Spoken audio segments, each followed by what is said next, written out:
Everybody good? Okay. I'm Eric Hurst, Erichurst, Public Information Officer with South Metro Fire Rescue. Today at 12:50 p.m., we received a 911 call from someone here in the area who heard an airplane crash. That person called 911, came out to the field and saw that an airplane was down in the field with heavy damage.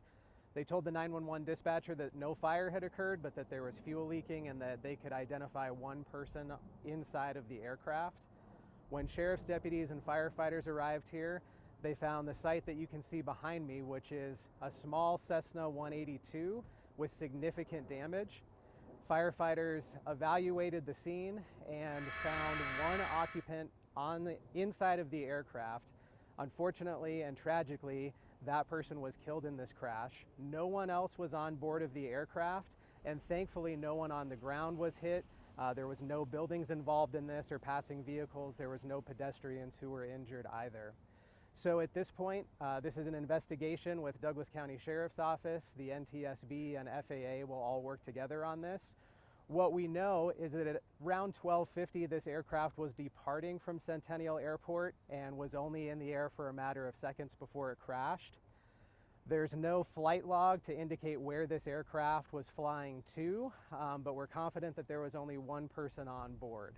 So beyond that, we don't know what caused this tragic plane crash to happen today, but again, NTSB and FAA will be looking into that. Is there typically a flight log? It really depends, especially with general aviation aircraft, on what they choose to put on a flight log, and that's really more of a question for FAA and NTSB as far as how often that occurs. But I know that at this time, when Centennial Airport looked at that information, there was nothing there to indicate who was on board or where the plane was going. Did you say male or female? Unknown at this point, just that one person was killed. Early pager messages said maybe a fuel leak on the airplane? Yes, so this aircraft sustained serious damage when it crashed, and there is fuel leaking from the wing tank. And what you see behind me is aircraft rescue and firefighting apparatus from South Metro Fire Rescue.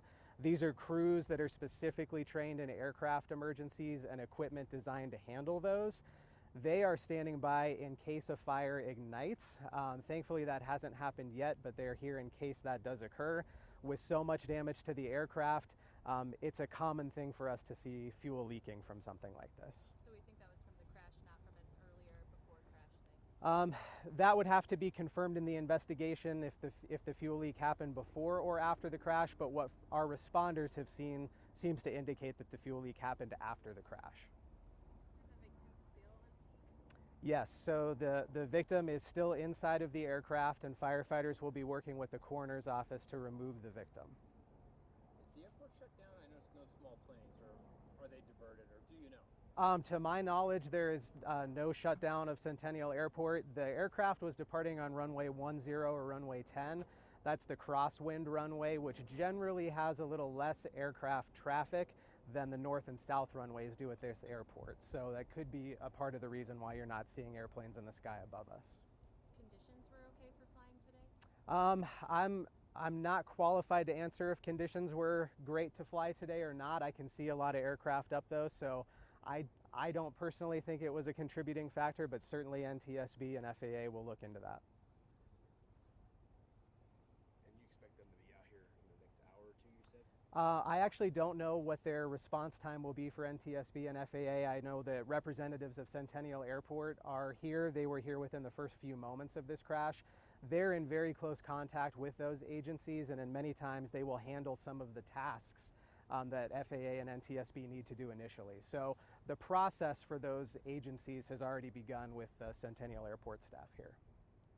We've seen another crash here, I think it was in March earlier, on a median or something like that. Can you speak broadly to like plane crashes? Do they happen often in Douglas County? Are we seeing them a lot? I don't have an exact statistic on how often this occurs. I know that Centennial Airport is among the busiest general aviation airports in the country. They see hundreds and hundreds of takeoffs and landings every day, so that's busy. There's a lot of air traffic here. The incident that you're bringing up specifically was on E470 near Jamaica, between Jamaica and Peoria, which is just south of where this incident occurred. That was a few months ago. That aircraft was coming in to land at Centennial Airport when it crashed in the median on the highway. The aircraft did catch on fire, but thankfully the 2 occupants on board were able to get out of that aircraft on their own and sustained only minor injuries. Any other questions? And you said he didn't have time to send out like a mayday call or anything of that nature because he was taking off. Or nothing, right? He didn't send out like a call or anything. I'm not aware of any radio traffic that was made to indicate an emergency. The only thing I can confirm is the first receipt of an emergency came from a 911 caller here on the ground who had heard the crash and then saw the crash. Next steps, how long will the plane be there? I'm not sure how long the aircraft will be here. The coroner's office and firefighters, sheriff's deputies will be here very carefully removing this victim and doing what they can to preserve everything on the aircraft that needs to be preserved for the investigation. So they'll be here as long as it takes. Anything special needs to be done for the fuel cleanup?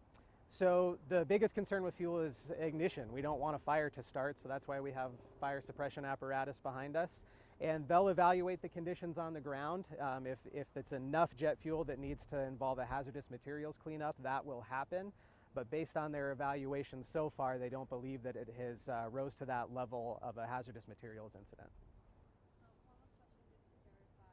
When South Metro Fire and authorities came to the scene, the victim was already deceased. They didn't practicing CPR or anything to the victim? Correct. The initial 911 call that we received, the 911 caller believed that the person on board the aircraft was deceased, and when firefighters arrived, they confirmed the same. So no resuscitation efforts were made.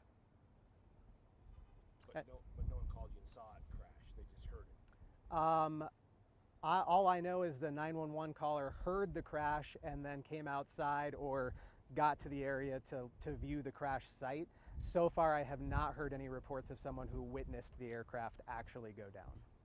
It was just one person who called? I only know of one 911 caller. There could have been more, but the initial 911 caller who provided us with such great information is the only one that I know of for sure that called 911. Any other questions? Okay. Thank you. You're welcome.